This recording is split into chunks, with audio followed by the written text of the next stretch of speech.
Hello and welcome to another Animation 1-to-1 from Skwigly.com. I'm Steve Henderson. Today we take a trip into the multiverse with Stephan Franck, the animation supervisor behind Marvel's What If series, which is streaming now on Disney+. With an extensive history in animation, story creating, boarding and directing, and with an equally illustrious career in comics publication, Stephan is perfectly placed working alongside director Bryan Andrews and head writer AC Bradley to take the MCU as we know it and flip the script, reimagining famous events from the films in unexpected ways. This is Marvel Studios' first original animated series. Don't forget to subscribe to the Skwigly YouTube channel for more animation 1-to-1s just like this one, and you can listen via your favourite podcast provider. Now, onto the interview with Stephan Franck. My first question comes from the world of comics, because as a comic artist yourself, I wonder if you could let our audience know a little about your own history with comic books. It's quite extensive, isn't it? My parents had a store. I grew up in France, and my parents had a store that sold comics and books, everything, and Super 8 films and stuff like that. So comics and animation was the stuff I've been in love with since I was like 6 years old, and doing ever since, honestly. I've always been, when I've visited France, as I have done regularly, I've always been immensely jealous of being able to go into a bookstore and seeing the love and respect that the nation has for comic artists. And obviously, I'm a massive Asterix fan, so some of it bleeds over into the UK, which is great. But you also have a long history with animation too. Absolutely. I really had the love for both art forms. I really fell in love with this kind of stuff.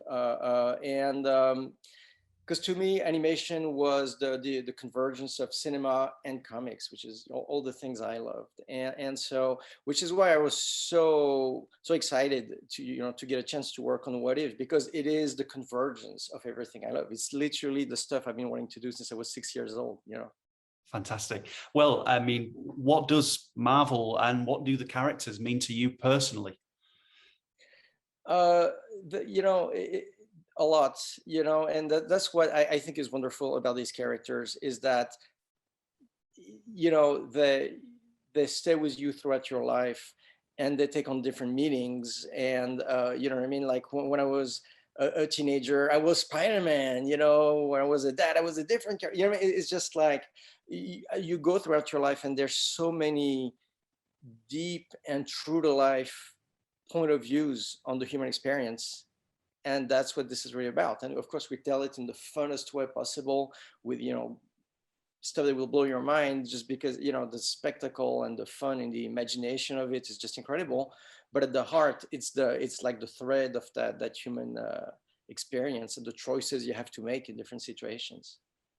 They're a very exciting comic company, Marvel. I've always found them to be adventurous in their storytelling, particularly the What If comics, which have been going for many years, and they always tend to take the Marvel characters and put them in rather fantastic scenarios, fantastic even for Marvel characters, I should say. But you're dealing with the Marvel Cinematic Universe now. Tell us about the What If comics. So the What If comics, as you said, the series started in the late 70s, and that definitely is the inspiration for the concept of the show. But the stories themselves are tied to the MCU, and it's really, we're revisiting key moments, like pivotal moments in those characters' lives that you know and love from the MCU. And it's like, what if something else happened? What if the character made a different choice? What if the events had called on a character in a different way? So it's really fascinating, because it's, like, again, our characters are the characters you know and love, and they're put through different circumstances, but they still have their vibe. They're still themselves. So it's an exploration of these characters in depth, because they're confronted with, like, what if that opened door number 2? You know what I mean? So it's wonderful. So we get to build on those moments that are so wonderfully crafted in the MCU, and we get to build on the performances and those character moments that you know and love, and just by looking at it from a different angle, you're shining even more light. You're exploring even more depth, on these characters. It must have been great fun reading the scripts and seeing those different iterations for the well-known characters. I don't know how many times your mind was blown reading through those scripts. Constantly.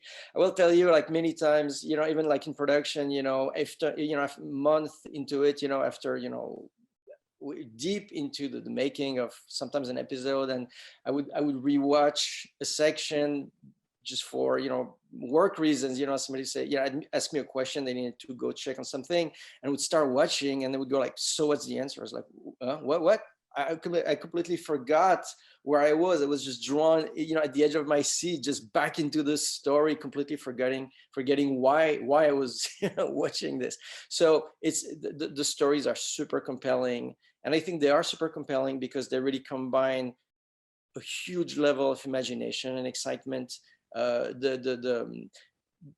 Also, just like the MCU movies, we're visiting a lot of different tones and a lot of different movie genres as appropriate to because this also comes, I can't speak for all the MCU, but for me, it's coming from a love of movies, and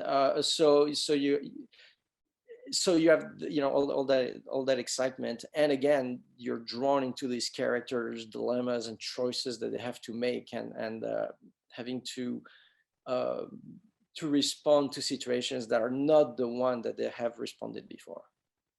I've seen the first 3 episodes, and the first episode particularly really kind of grasped me because being animated, it is closely related to the comics. Obviously, the action sequences are more unrestricted than they have to be in live action. Lots of fun was had with Captain Carter throwing the Hydra agents around like they're rag dolls. Was it a liberating experience for you and the team to animate in a comic style? What's very interesting with the visual style of the show is that, of course, its DNA is in the comics, and you're trying to recapture that bigger than life experience that you have reading comics, which is what I think. This is where I think the MCU, that's why it's been so successful too, is because for the first time you saw in movies images that you thought you would never see in a movie before. Just, you know what I mean? Because they captured the bigger than life, the essence of that comic book insanity, and just put it in a movie form. So we're really trying to live up to that, and to really keep delivering on that experience and on that, but we're doing it, as you said, in a graphic style. But the style that we're going is because every medium is different, and every medium, has its things that gives you opportunities to lean into different things. And so our graphic style it's a little bit more illustrative than comic based. We're referencing, like classic American illustrators like Jesse Langdecker and people like that. And you combine this with like the power of the comics, and you combine this with the subtlety of the performances from the actors, and the sort of true to lifeness and natural aspect to those performances. And you get something really unique and exciting. As animation supervisor, did you find a great joy in recreating some of those MCU scenes? Because the show does pay homage a lot to, amongst the uniqueness, there is a lot of callbacks to the MCU. So that must have been great fun. It's very fun. It's a little bit of sometimes you have to pinch yourself, because I remember just watching those things in the theaters, not having any idea that I would be involved with further adventures of it, and just loving it, and to get to kind of revisit those moments and those and it's a little bit intimidating, to be honest, when you first come in and you just join a team of filmmakers that are just so fantastic and have been working with these stories and these characters for years, and so they have their understanding of it is just amazing. And just to be let in, and there's it's even though, again, I've been loving these characters and I feel like they've been part of my life since I was 6 years old, but they have a current iteration that is so wonderful that people are connected with, including myself. And so just there's a process of joining this collective effort, and it's really, you learn a lot, you grow a lot. It's wonderful. With, well, the traditional view for animated television series is that they're quite economical and that you will reuse characters, you will reuse scenes, and so characters will frequent the same place quite a bit. You don't have that luxury. Can you tell us a little bit about the scale of the project? Because for over a decade, the Marvel universe has grown, and now you have all these characters and locations and stories, and you now have the added layer of reworking these stories for the What If universe. There must have been quite a sizable project. It's a very, very ambitious project, and I think that's the beauty of the filmmaking kind of era that we live in. With places like Disney Plus, it's a platform where we can create new, I want to say cinematic TV, whatever you want to call it. I don't even know what the correct word is, but those new programs that we're creating that are just it definitely is not the TV animation that you remember from before. It's like it's a show that extremely ambitious, and I think that it really delivers on everything it's trying to do. It's that's the magic of filmmaking. It's like when you follow from, as you were mentioning before, you read the script, and as I was reading those scripts, you were asking me what my reaction was. Being in charge of making sure the animation was delivered and all that stuff. My reaction reading those scripts past the excitement was like, all right, we have our work cut out for us. This is okay. And then you find yourself 1 year later, and you're in DI, and it's the magic. It's the magic of filmmaking. It's the vision has been fully realized, even better than you can imagine reading the script, because so many different talented people all bring their different skills, and so I feel really very, I feel like animation is having a moment, and the combination of the talents, the interests from the studios, the audience is into this. So I think we're able to realize some projects that are just really, really something you could not even have dreamt of, just a few years ago. Fantastic. And what a fantastic sandbox to be playing in, with all these characters and stories to be playing with. I wonder if you could talk us through some of your favorite sequences, and perhaps you have to be ambiguous with this, but perhaps from the first episode, could you tell us through a favorite sequence or a moment which you were particularly excited to be working on?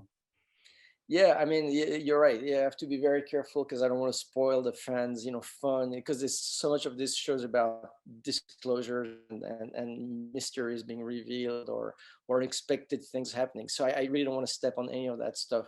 But I mean, we've all seen Peggy Carter emerge from that episode as just a force, you know what I mean? And just seeing her, like when she uses her powers for the first time, and she's as surprised as anyone else that there's like, yeah, this is me now. This is the new me. This is so exciting. And everybody reacts to seeing this as just like basically jumping out of their seat, and just like, it's so powerful. Fantastic. Well, Stephan Franck, thank you very much for speaking to Skwigly today, and for letting us behind the scenes on What If. Thank you so much. Marvel's What If series streams on Disney Plus from the 10th of August. And thank you very much for joining us here for another Animation 1-to-1. If you want more, you can follow Skwigly on Instagram, Facebook and Twitter. You can like and subscribe to our YouTube channel for more animation videos. Tell a friend about the work we do here, and as ever, for the latest news, reviews, interviews, podcasts and anything else from the world of animation, head over to skwigly.com.